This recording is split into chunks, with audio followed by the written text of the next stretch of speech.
Hello there everyone and welcome back to another transfer analysis. This time looking at a different player. We're not looking at Fekir again, but we're going to be looking at a different player, a different position. We're going to be looking at Gianluigi Donnarumma. Almost said Buffon then. Okay, never mind. Anyway, the reason that I'm going to be doing a little bit more in-depth on this one is just because things are ramping up a little bit in the media. This obviously means that nothing is confirmed, and again, everything is just conjecture and up in the air.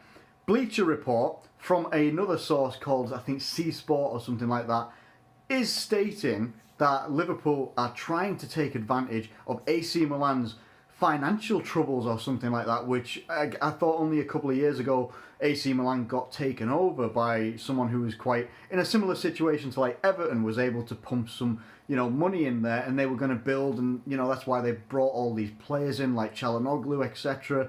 And for some reason, apparently, Liverpool are going to be trying to take advantage of these troubles, and we've apparently, and I say apparently because again, nobody else is really saying anything about it, that we've tabled a $41 million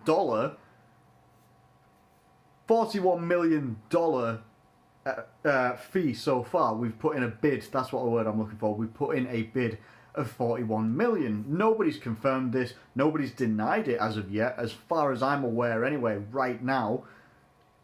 But, and to put it in perspective, you're probably looking at maybe, if they were in financial trouble and we're looking at it in English money, which I would be, obviously being a Liverpool fan based in England, you'd be looking, instead of 41 million, maybe 36 million pounds, something like that, if they are in financial peril, and if Donnarumma is wanting to go and experience something else somewhere else as well. A little bit about Donnarumma, and I think some of his stats are pretty impressive, to be honest with you. He's 19 years old, he's 6'5", which means he's a bloody, who was 6'5" in the Premier League?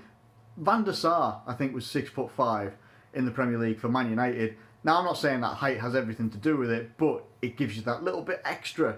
Just, that little bit extra, you can reach that little bit further. And especially with how quite an athletic keeper that Donnarumma is, he actually does, that he puts that height to good use. He really does put that height to good use. And obviously him being 19, he will only get better and better. So far in his entire career, not just, his senior career with AC Milan, in his entire career, he's made 135 appearances in total, and he's kept, if this is correct, he's kept 47 clean sheets out of 135, and he's only conceded something about around 130 goals in his career. That might be wrong, but I did read the stat and I can't exactly remember it entirely. That might have just been in Serie A. But regardless, the clean sheets and the amount of appearances that he's had in his entire career, that's a really good stat. That is an unbelievable stat and shows how good of a goalkeeper he actually is and why he has been revered to be the successor to Buffon over in Italy, over at Juventus, which is what I've always said, and I still maintain right now, even right now, as for some reason these links keep linking us heavier to Donnarumma, I still believe that he will be the natural successor to Buffon, whether it's this year or not, or whether it's just in the Italian national side. Maybe he will take the mantle of Buffon there. That certainly could happen. He is a fantastic goalkeeper at just the tender age of 19. The guy's 11 years younger than I am. Wow.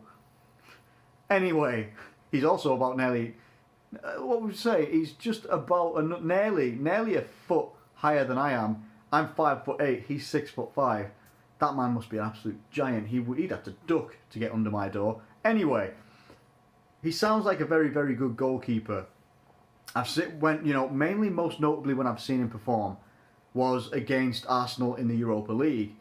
In the Europa League, Arsenal have been a bit of a different animal up until they faced Atletico Madrid, where they just seemed to kind of adrenaline dump and they just didn't perform to their best. They didn't.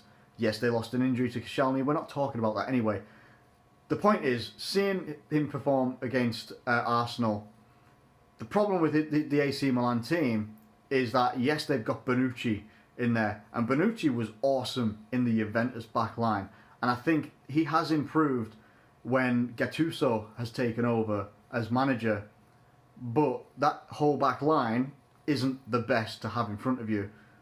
And while he does his best, obviously, he obviously does his best and he gets still a hell of a lot of clean sheets and stuff like that, he would have to have a better defence in front of him to, to help him out a little bit more. And I think the thing with the Italian sides is that, well, from what I've seen, and again, this is purely from what I've seen, and it's purely my opinion. So if you do disagree with it, that's absolutely fine. That's not a problem. But it is just my opinion. A lot of Italian games, apart from the top teams, when you see the likes of Roma, Napoli, teams like that, Juventus, where they can attack really fast and with pace and power, a lot of Italian football seems like it's based around technical football and possession-based football as well. And that's okay, because that can make a goalkeeper's job a little bit easier. They're maybe not going to have to deal with so much all the time. The negative I would see, or if there is a negative that I could see, if Donnarumma, devil's advocate, comes to Liverpool, the one thing that he would be used to is having a back four pretty much in front of him all the time, or maybe a back three, whichever way AC Milan play, if they can play flexible or not, whichever. When you're a goalkeeper playing at Liverpool, and you as Liverpool fans, and if you're not a Liverpool fan, you probably know this as well, what is the thing that we always do? Centre-backs will push up, further up the pitch, probably than he would be used to as a goalkeeper. And our wing-backs, not even wing-backs, left-back and right-back, Andy Robertson, Trent Alexander-Arnold, those types of people, will be much further up the pitch, almost in the opposition box, trying to create. Now, then that leaves, if we get countered on, you've got two centre-backs and a goalkeeper. That immediately is going to test your patience as a goalkeeper, because you're going to want your back line to be there to support you. But that's not how we play. We play with high pressure and intense pressing, which it starts from the back all the way to the front. And when we've got possession, and if we're in a game, let's take it all the way back to that Burnley game last season, not the season this just gone, the one that we lost 2-0 and we had 81% possession. We were practically camped in their half. We were so confident on the ball that our defence was in their half as well, that when we got countered against, there's no one there, just Mignolet. And that was it. Wow, Mignolet. Anyway, that's a lot of what you have. Now, we've got better at doing that. That's a whole other season ago. We've got better at dealing with these sorts of situations, but still, you will still see Van Dijk, Matip especially when he was playing, you'll still see Matip, Van Dijk, maybe even Lovren at different times stride forward through that midfield, stride into the opposition half, just trying to play a pass, and then just kind of like mosey on back. Just like give it a little one of these all the way back to our defensive line. And they don't always do it with the most intensity either. So when we're getting counted on, and they're not the fastest defenders of all time anyway, it can leave your goalkeeper maybe a little bit nervous, a little bit exposed.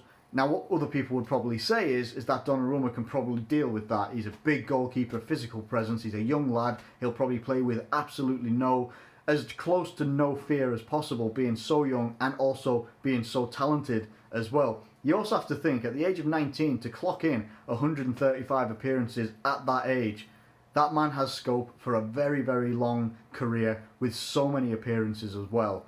He's got so much, and he's also got so much room for development as well, which could happen if he comes to Liverpool. If he goes to somewhere like Juventus, he's going to have one of the best back lines. Even if the likes of Chiellini and that don't last for like another 2 seasons, he would still have experience in front of him. They are proven winners. They win their league more often than not as well. We haven't ever won the Premier League, so yeah, we are in the Champions League final. That is something. We are guaranteed Champions League football next year, which again, if any of these rumours are true, that we are going to go in heavy for Donnarumma, and we are going to try and take advantage of this supposed AC Milan financial crisis or whatever that they're possibly going through. Something that I might need to read up on, because I've not seen anything about AC Milan having a financial crisis and having to sell players or whatever like that. If it is true, would I like Donnarumma to come to Liverpool? Absolutely I would. Absolutely I would. Any team, and I'm talking any team in any of the top European divisions, Ligue 1, Bundesliga, La Liga, Premier League, anybody, if Donnarumma becomes available, bam, I want first dabs, I want first dibs even, I want first dibs, yeah, Donnarumma, come on everybody, and then hands will be going up everywhere. All the teams around around Europe would be absolutely going in hard for this guy's signature. Damn right. I just don't think that he's going to want to leave Italy. I said the other day in a transfer video that I did, if he is going to leave AC Milan, two teams that I think would go in. One would be Real Madrid, and I think that would be one team that obviously he'd look at that and just be like, yeah, they challenge for their league more often than not, and they're currently the kings of Europe. See what happens tomorrow, but hey, right now they are still the kings of Europe, and regardless of if they win or lose the Champions League final against Liverpool, they will still be a European absolute powerhouse. Then the other team would be Juventus, because it's an Italian team. They are losing Gianluigi Buffon. They both have the same first name. It's written in the stars. It's written in the stars. Buffon really likes the goalkeeper as well, and he looks like the natural successor to Buffon, if not just the Italian league, the Italian national team, but also at Juventus. The thing with Juventus is that they've got Szczesny, and while Premier League fans might remember Szczesny for being a little bit, error prone in the box and that, he didn't do too badly when you look at the form of the likes of Petr Cech and David Ospina. Yeah, they probably would have liked to have had him back, to be honest. And I think I have actually heard some Arsenal fans say, why did we sell Szczesny for like 12 or 18 million, whichever it was. Anyway, getting off topic there. Would I like him to come to Liverpool? Absolutely. Do I think he will? No, I don't. And I don't think that's got anything to do with Liverpool's pulling power or anything like that. I just think that if he does become available, bigger teams than us right now are going to, or more successful teams than us in the present day right now are going to come in for him, likes of Real Madrid, Juventus, maybe even other teams like a Barcelona or, Man City. Would they need another goalkeeper? It doesn't really seem to really matter, does it? Because they would just be like, yep, bam, pay. I think that was just what would happen. But, let me know what you think in the comments below. I would love to see him at Liverpool. I just can't see it happening. Let me know what you think in the comments below. Let me know if you think this would be a good transfer for Liverpool, and if any of the rumours are true, should we be going in hard for Donnarumma? Let me know in the comments below. Thank you ever so much for watching this video. This will probably be my final video until the Champions League final. Until after the Champions League final, and whatever happens, happens. But yeah, thanks so much for watching this video. Hit that like button and subscribe if you're new around here, and I'll catch you later.